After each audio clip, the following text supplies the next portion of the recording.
എന്നും ചോറും കറിയും തന്നെ ഉണ്ടാക്കി കൊടുക്കും. എൻ്റെ മക്കൾക്ക് ഇഷ്ടാവില്ല കേട്ടോ. പ്രത്യേകിച്ച് തോരനോ പച്ചക്കറികളോ ഒന്നും കഴിക്കാത്ത കൂട്ടത്തിലാണ് അവരെ. അപ്പോൾ അങ്ങനെയുള്ള ദിവസങ്ങളിൽ നമുക്ക് മടി തോന്നുന്ന ദിവസങ്ങളിലൊക്കെ നമുക്ക് ഉണ്ടാക്കാൻ പറ്റിയ ഒരു അടിപൊളി റെസിപ്പിയാണ്. വെറും 10 മിനിറ്റിനുള്ളിൽ തന്നെ നമുക്ക് ഉണ്ടാക്കിയെടുക്കാൻ പറ്റും കേട്ടോ.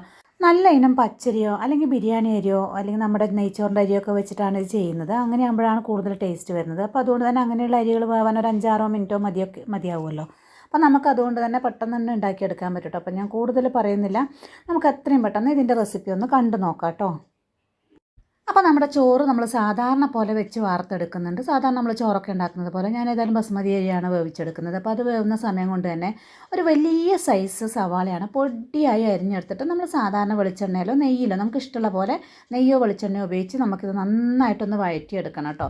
അപ്പോൾ ആ വഴലുന്ന കൂട്ടത്തിൽ തന്നെ നമുക്ക് ഒരു 1.5 ടീസ്പൂൺ ഇഞ്ചി വെളുത്തുള്ളി പേസ്റ്റ് അത്രയും മതിയാവും. കാരണം നമ്മളിത് ബിരിയാണിയൊന്നല്ല ഉണ്ടാക്കുന്നത്. അപ്പോൾ അതുകൊണ്ട് തന്നെ കുറച്ച് മതി ഇഞ്ചി വെളുത്തുള്ളി പേസ്റ്റ്. അപ്പോൾ നമ്മുടെ ഒരു വലിയ സവാള പൊടിയായി അരിഞ്ഞത് വഴറ്റിയെടുക്കുന്നുണ്ട്. അതിൻ്റെ കൂട്ടത്തിൽ തന്നെ ഇഞ്ചിയും വെളുത്തുള്ളി പേസ്റ്റ് 1.5 ടീസ്പൂൺ അതും കൂടെ ചേർത്ത് വഴറ്റുമ്പോൾ ഉള്ളി വഴറ്റുമ്പോഴേക്കും ഇഞ്ചി വെളുത്തുള്ളി പേസ്റ്റിൻ്റെ പച്ചമണം കൂടെ മാറിക്കിട്ടുമല്ലോ.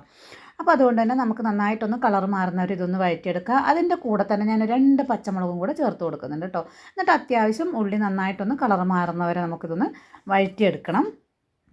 അപ്പോൾ ഇത് നമ്മുടെ ഉള്ളിൻ്റെയൊക്കെ കളറൊക്കെ അത്യാവശ്യം ഒരു ഗോൾഡൻ കളറായി കിട്ടിയിട്ടുണ്ട്. അപ്പോൾ ഇത്രയും മതിയാവും. കുറച്ചും കൂടി ആയാലും കുഴപ്പമൊന്നുമില്ല. പക്ഷേ ഞാൻ ഇത്രയും ആക്കി എടുക്കുന്നുള്ളൂ. ഇനിയിപ്പോൾ നമ്മൾ പൊടിയാണ് ചേർത്ത് കൊടുക്കുന്നത്. ഇതേ എരിവിന് ആവശ്യമുള്ള കാശ്മീരി മുളക് പൊടിയാണ് ചേർത്ത് കൊടുക്കുന്നത്. അപ്പോൾ നമ്മുടെ ചോറിനൊരു കളറും കൂടെ കിട്ടും കേട്ടോ. അതിന് വേണ്ടിയിട്ടാണ്. അപ്പോൾ ഞാൻ ഏകദേശം ഒരു 1.5 ടീസ്പൂൺ കാശ്മീരി മുളക് പൊടി, 1 ടീസ്പൂൺ ഗരം മസാലപ്പൊടിയും ഒരു 1/4 ടീസ്പൂൺ മഞ്ഞൾപ്പൊടിയാണ് ചേർത്ത് കൊടുക്കുന്നത്. മഞ്ഞൾപ്പൊടി 1/2 ടീസ്പൂൺ, അതിൽ കൂടുതൽ വേണ്ട കേട്ടോ. നമുക്ക് ആ ഒരു ചുവന്ന കളർ തന്നെ കിട്ടണം. അതിന് വേണ്ടിയിട്ടാണ്. അപ്പോൾ ഇതേ പൊടികളൊന്നും മൂത്ത് കിട്ടിയിട്ടാകുമ്പോൾ ഞാൻ ചൂടാക്കി വെച്ച പൊടി ആയതുകൊണ്ട് അധികം നേരം ഇട്ട് വഴറ്റുന്നൊന്നുമില്ല. 2 മിനിറ്റ് ഒന്ന് ചൂടാകുമ്പോഴേക്കും തന്നെ 3 വലിയ തക്കാളിയാണ് കേട്ടോ. 3 വലിയ തന്നെ അത്യാവശ്യം നല്ല വലിപ്പമുള്ള തക്കാളി പൊടിയായി അരിഞ്ഞ് ഞാൻ ചോപ്പറിൽ നന്നായി ചോപ്പ് ചെയ്തെടുത്തതാണ് കേട്ടോ. എത്രത്തോളം ഫൈനായിട്ട് അരിയാൻ പറ്റുന്നോ അത്രയും ഫൈനായിട്ട് അരിഞ്ഞെടുത്ത് നമ്മുടെ തക്കാളിയാണ് ചേർത്ത് കൊടുത്തിരിക്കുന്നത്. 3 വലിയ തക്കാളി കേട്ടോ. അപ്പോൾ ഞാൻ ഇതിനോടൊപ്പം നേരത്തെ ഉപ്പ് ചേർത്ത് കൊടുത്തിട്ടുണ്ടായിരുന്നു. അപ്പോഴാകുമ്പോൾ പെട്ടെന്ന് നമുക്ക് വഴന്ന് കിട്ടുമല്ലോ. അപ്പോൾ നമ്മുടെ തക്കാളിയൊക്കെ ഇത് നന്നായി വഴറ്റി ഞാൻ ഉടച്ചെടുത്തിട്ടുണ്ട്. ഇനി നമുക്ക് ആവശ്യമുള്ള മല്ലിയിലയാണ് കേട്ടോ ചേർത്ത് കൊടുക്കേണ്ടത്. മല്ലിയില ടേസ്റ്റ് ഇഷ്ടമുള്ളവർക്ക് എത്ര വേണമെങ്കിലും ഇട്ട് കൊടുക്കാം.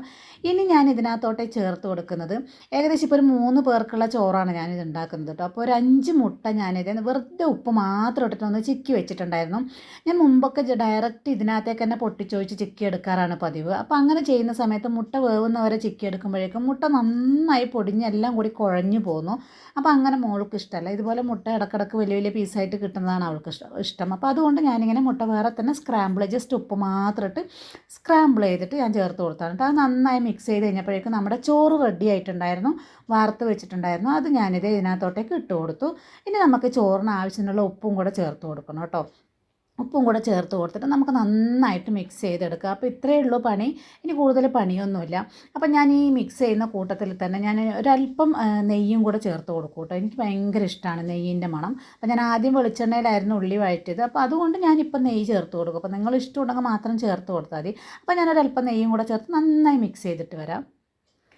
അപ്പോൾ ഇത് നന്നായി മിക്സ് ചെയ്തെടുത്തിട്ടുണ്ട്. നമ്മുടെ ചോറ് റെഡി ആയിട്ടുണ്ട്. അപ്പോൾ ഇതിന് പേരിപ്പോൾ എന്താണ് പറയാമെന്ന് എനിക്കറിയില്ല. തക്കാളി മുട്ട ചോറൊന്നും അങ്ങനെ എന്തെങ്കിലും പറയാം. നമുക്ക് എന്തായാലും പേരിലല്ലല്ലോ, രുചിയിലല്ലേ കാര്യം. അപ്പോൾ നമുക്കിതൊരു 10 മിനിറ്റ് ചോറ് വേവുന്ന സമയം കൊണ്ട് നമ്മുടെ മസാലയൊക്കെ വഴറ്റിയെടുത്ത് കഴിഞ്ഞാൽ പെട്ടെന്ന് തന്നെ ഉണ്ടാക്കിയെടുക്കാൻ പറ്റുന്ന റെസിപ്പിയല്ലേ.